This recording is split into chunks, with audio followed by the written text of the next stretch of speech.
The name of the little girl staring at the video camera is Rima. She is 6 years old and the oldest of 4 children in this family. Although it's a work day and school classes are not over yet, Rima is at home. Not because she is ill, but because she has neither winter clothing nor shoes. Clothing and shoes are not a high priority in this family. Instead, the highest priority is to provide the daily bread for the family members and to heat this tiny and rusty metal makeshift shack that they call home. Despite the family's best attempts to heat it, and especially on a typical winter day in Gyumri, such as today, when the outside temperature is minus 24 degrees Celsius or 11 degrees Fahrenheit, the temperature inside the shed is 5 degrees Fahrenheit, well below freezing. Rima's little brother, Edik, was born into these harsh and inhuman conditions 6 months ago, and he and his 3 siblings will grow up here. 4 children, all below the age of 6, and 3 adults live in a single room that is barely 130 square feet and which serves as a bedroom, living room, kitchen, and every so often as a bath facility.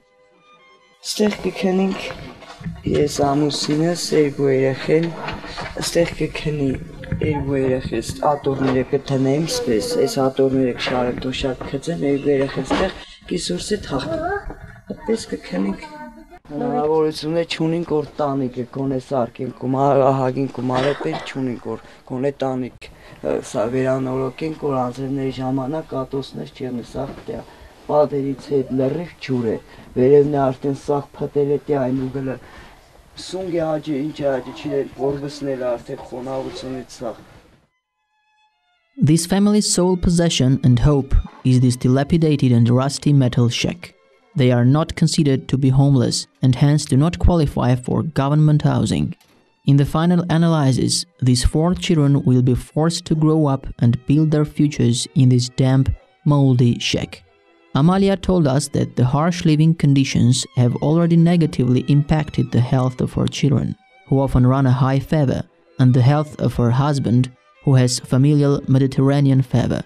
Despite her husband's poor health, the entire burden for providing for the family literally rests on his shoulders. From early morning until late at night, he works as a porter at the local market, carrying heavy packages for meager pay. On his way home, he looks for and collects everything that can be burned to heat the shack. Although we visited them in the afternoon and the temperature outside was minus 11 degrees Fahrenheit, the self-made and dilapidated wood-burning heater was still not on. The family had thought long and hard about how to heat the room and had finally made their decision. The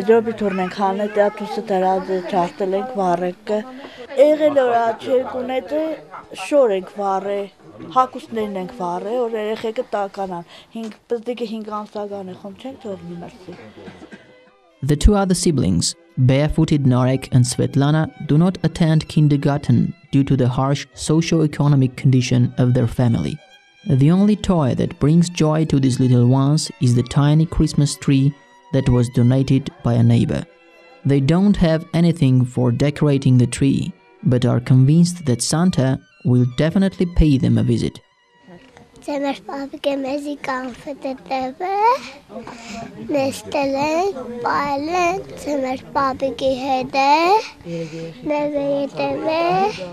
The children do not understand how these many bags, all full of food and sweets, have appeared in their room. Perhaps it's from Santa, or maybe just a Christmas miracle. But what they do understand is that all of these goodies now belong to them, and they hurry to empty the bags, to sort the goodies, and to taste the sweets.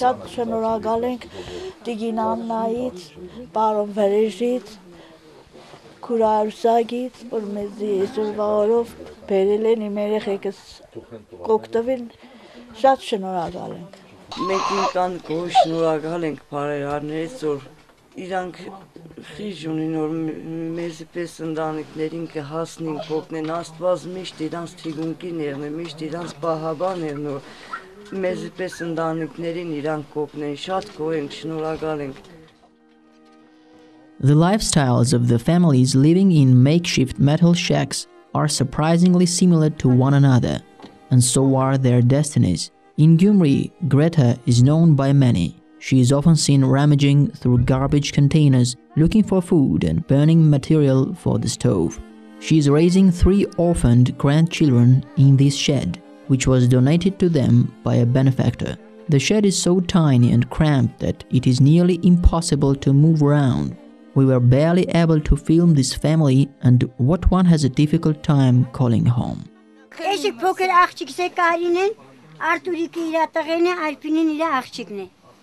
Ես թորն ես է, Ալմասնի իմ ամենամեծ աղջիկը, Արմենսը իմ ամենամեծ տղես, ես 7 ամսը թորնիկներով պահել եմ իմ մոտս, որտեղ տեղ ենքան նեղ է որ, այդ մի կրավատի վրեն 4 հոգով կքնինք, 50-60 հազար հիսավ էր պարկեմ, ինչի որ երեխեքը սոված չմնան, որ եղել է առանց հաց ենք մնացել, որ եղել է որ պես ապրուստը շատ դժվար է. The day of our visit was apparently one of those days when the entire family didn't have anything to eat. Little Arturik and Arpine hurried to open the grocery bags that contained fruit, candy and cookies, things that these children apparently eat only once or twice a year at most. Their cat was also apparently anxiously waiting for the bags to be opened, and as soon as it got the chance, it ran away with the sausage stick. And that's when the struggle began between the little hungry kid and the cat. After all, the instinct for satisfying hunger and avoiding starvation is the same for all living beings. Ես խորին շնորհակալություն եմ հայտնում մեր Ամերիկա բոլոր հայերին, մեր բարեգործ, մեր բարերար, որպես այս անմեղ որբ երեխեքին իրանք բարեգործություններ կենեն։ Միշտ թող Աստված պահապան եղնի իրանց, Աստված միշտ իրանց թիկունք եղնի մեր այսպես անմեղ սերունդներին, ոչ նեղյալ ընդանի, այլ անմեղ սերունդներին իրանք միշտ օգնություն։ When we visited Armenia in September, Sister Arousiag told us that many children were residing at the Diramar Hayastan Center instead of living with their families because of their families' extreme poverty and harsh living conditions. I asked Sister Arousiag whether I could visit with a few of those families. During my visits, I witnessed such terrible living conditions and so much emotional anguish and pain that I decided to do something about it once I was back in the United States. Shortly after our return home, New York and several other states were severely hit by Hurricane Sandy. Many families were without electrical power and without heat. Thanksgiving holiday was approaching soon, and that is when I decided to send an email appeal to my fellow parishioners at the St. Gregory the Enlightener Armenian Church, to my friends, colleagues and clients, asking them to donate money for helping the needy families in Gyumri. In the email, I drew a comparison between how all of us in New York were complaining about not having electrical power for 2 weeks and how thousands of Armenians in Gyumri are without power and heat during the Siberia-like winters. They also don't have food, medications or other first necessities.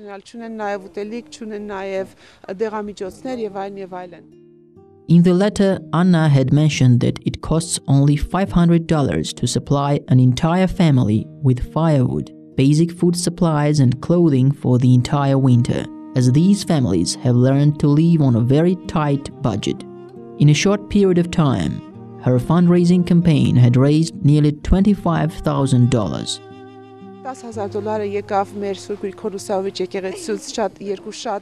Two exceptionally kind and generous members of the St. Gregory Church donated $5,000 each. Others donated $1,000, $500, $250, etc. Jeff Kaplan, who is a friend and a client and who has done extraordinary humanitarian work in Africa, generously donated $5,000, although he has never even been to Armenia. It is thanks to kind and generous souls such as Jeff that we are able to help these families. մեր օգնությունը ցույց տանք։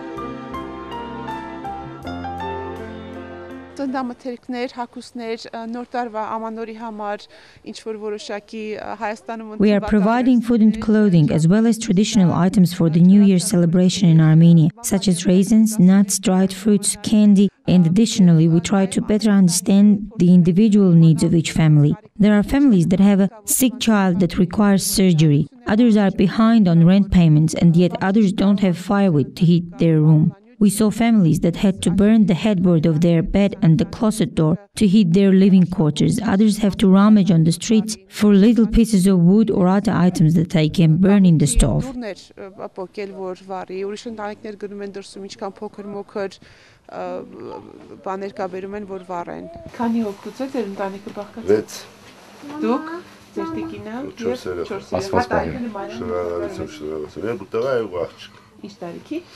Մեծս 20 տարեկան է, 19, 15, 13։ Ուտելիքի հարցով, դեղորայքի հարցով ինչ բանով կարող ենք օգտակար լինել։ Դե կարա դելի յոլակեր տանք։ Չի ամաչելու բան չկա, ինչ բան հարկավոր է ասեք, որտեղ մենք Ամերիկայում գումարահավաք ենք արել, որ ձեր նման ընտանիքներին կարողանանք օգնություն ցուցաբերենք, այդպես եւ բանի կարիք ունեք ասեք։ Կինս մի բան է այստեղ։ Այդ կատլետի ցեղ կաշխատի, ժամանակավոր էլ արի նոր տարին կեսկի կատլետ սարքի։ Իսկ ինքը կարողանում է կարի մեքենայով կարել, գործանել, չէ։ Երել է ժամանակին, կարի մեքենա աշխատել է, երկրաշարժ տակ է մնացել ինքը։ Բայց կարող է անել, կուզի անել։ Չգիտեմ, ինքը պետք է ասեմ։ Together with her family, Anna was visiting each and every family, personally handing out the bags full of food and clothing,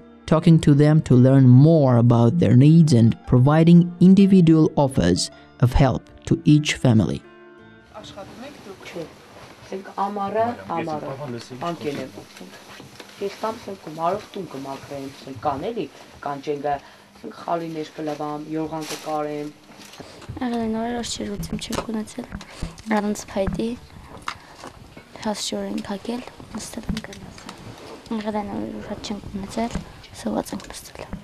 Ստեղ կաբրին 3 անձով, ես մերգան չափած երեխես, վարձով կմնանք, ամեսը 7000 վարձը կուտանք, 5 կվատրիցա մեջ։ Աղջիկս ենք թոքերի պրոբլեմ ունի, բրոխներն է, սրտյան բավարարություն է, մեկ էլ այրան սպիտակ հնդիկները, ցածիկ է կարմիրը, ցածիկ է, սպիտակը բարձր է։ Կաբրին կելիս ենք օրը գդածով կամ ենք բարի մարդիկ կօգնեն։ Շատ տեղեր են փորձի աշխատել հավաքարար, չեն ուզեցել բարետես կուզեն բարետես։ Hermine does not consider herself to be an attractive woman. Instead, she is proud to be creative and crafty.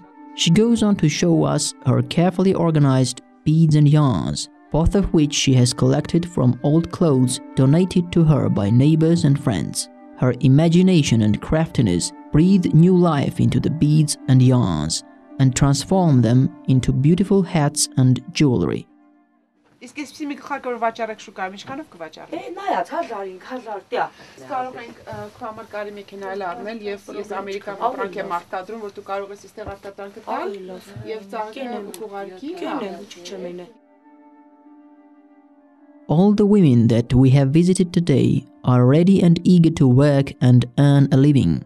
All they need is for someone to trust them and to have confidence in them, and to extend a helping hand by offering to employ them. They need to earn money to provide for their families, but perhaps more importantly, they have the need to feel capable and appreciated for their contributions. I fully recognize that what we are doing today is only a short-term measure and not a solution to this problem. It is impossible as well as counterproductive to attempt to provide these families with monetary assistance on an ongoing basis. Instead, one needs to provide these families with means to earn money so that they can demonstrate and further develop their own abilities and make a living.